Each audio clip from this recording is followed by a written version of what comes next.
Assalamualaikum warahmatullahi wabarakatuh. Di sini saya Restesa Anggraini dengan NIM 211440127. Saya akan menjelaskan tentang HIV/AIDS. Baik, pengertian dari HIV atau Human Immunodeficiency Virus adalah virus yang menginfeksi sel darah putih dan menyebabkan penurunan imunitas manusia. Acquired Immune Deficiency Syndrome atau AIDS adalah kumpulan gejala kerusakan sistem kekebalan tubuh bukan disebabkan oleh penyakit bawaan, namun disebabkan oleh infeksi yang disebabkan oleh Human Immunodeficiency Virus atau HIV. Baik, selanjutnya ada etiologi dari HIV atau Human Immunodeficiency Virus yang merupakan virus sitopatik yang diklasifikasikan dalam famili Retroviridae, subfamili Lentiviridae, genus Lentivirus. Berdasarkan strukturnya, HIV termasuk famili retrovirus yang merupakan kelompok virus RNA yang mempunyai berat molekul 0,7 kb atau kilobase. Virus ini terdiri dari dua grup, yaitu HIV1 dan HIV2. Masing-masing grup mempunyai berbagai subtype.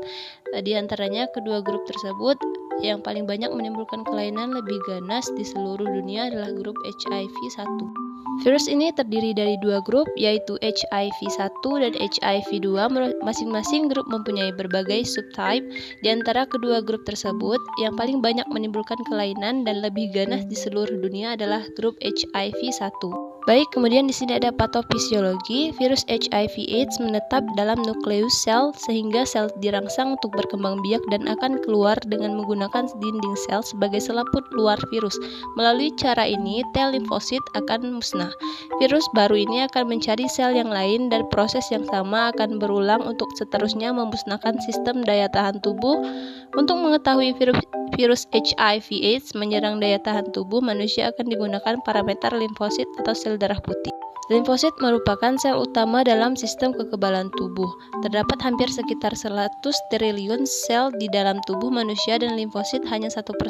Virus HIV menempel pada limfosit sel induk melalui GPL20 sehingga akan terjadi fungsi membran HIV dengan sel induk.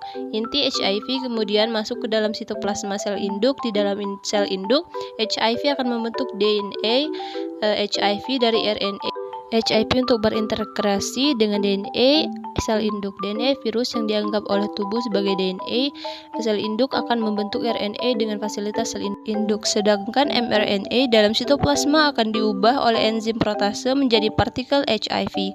Partikel itu selanjutnya mengambil selubung dari bahan sel induk untuk dilepas sebagai virus HIV lainnya.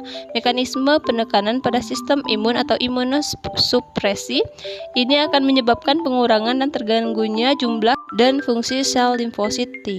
Baik, selanjutnya ada manifestasi klinis. Manifestasi klinis terbagi menjadi 3 fase tergantung perjalanan infeksi HIV itu sendiri, yaitu yang pertama adalah serokonversi.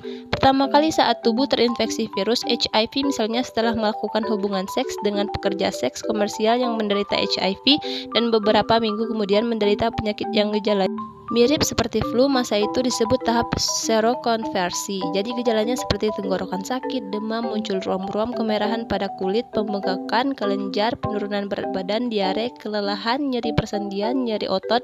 Biasanya gejala-gejala ini akan bertahan 1 minggu atau 2 bulan.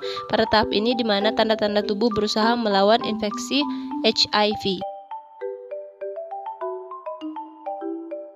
Kemudian ada yang kedua, penyakit HIV asimptomatis. Tahap kedua ini adalah masa inkubasi atau masa laten. Itu adalah waktu ketika gejala-gejala flu tadi mulai mereda dan tidak menimbulkan gejala apapun pada tubuh, dan pada waktu itu virus HIV akan menyebar dan merusak sistem kekebalan tubuh seseorang. Yang ketiga, infeksi HIV simptomatik atau AIDS. Ketika sistem kekebalan tubuh sudah terserang sepenuhnya oleh virus HIV, hilangnya imunitas seluler yang menyebabkan hancurnya limfosit T, hepar, CD4+. Dengan kondisi ini jelas karena seseorang sudah tidak punya kekebalan tubuh, maka akan sangat rentan dan sangat mudah sekali terkena penyakit apapun atau disebut infeksi oportunistik dan sudah masuk tahap AIDS. Baik, kemudian ada strategi atau kebijakan pemerintah. Strategi pemerintah pusat berdasarkan pasal 5 Peraturan Menteri Kesehatan Nomor 21 Tahun 2013 tentang penanggulangan HIV atau AIDS. Yang pertama adalah meningkatkan pemberdayaan masyarakat dalam penanggulangan HIV dan AIDS melalui kerjasama nasional, regional, dan global dalam aspek legal, organisasi, pembiayaan, fasilitas pelayanan kesehatan, dan sumber daya manusia. Yang kedua, memprioritaskan komitmen nasional dan internasional. Yang ketiga, meningkatkan advokasi, sosialisasi, dan mengembangkan kapasitas. Yang keempat, meningkatkan upaya penanggulangan HIV dan AIDS yang merata.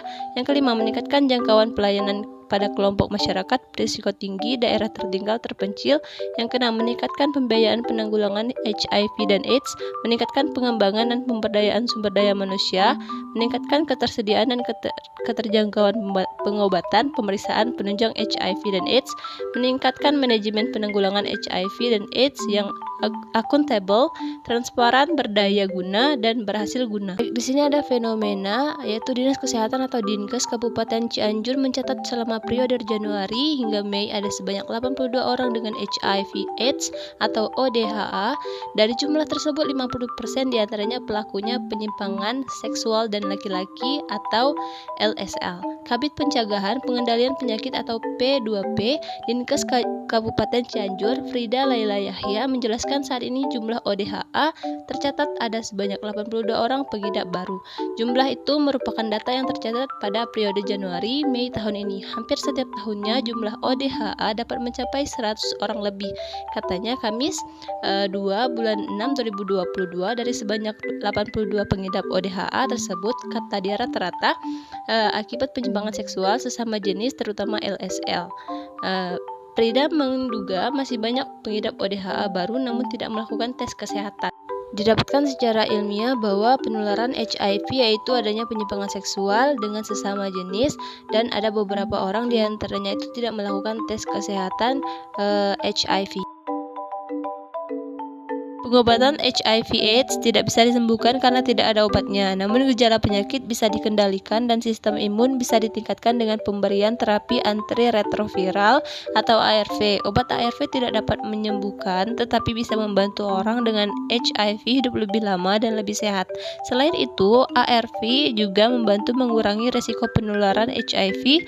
Terapi ARV adalah sekumpulan obat yang biasanya digunakan untuk mengobati infeksi akibat penyakit HIV. Tujuan obat utama ARV adalah mencegah dan mengurangi jumlah HIV dalam tubuh dan menghambat virus dalam memperbanyak diri. Baik, sekian yang bisa saya sampaikan tentang materi konsep HIV/AIDS. Lebih dan kurangnya saya mohon maaf. Saya akhiri. Wassalamualaikum warahmatullahi wabarakatuh.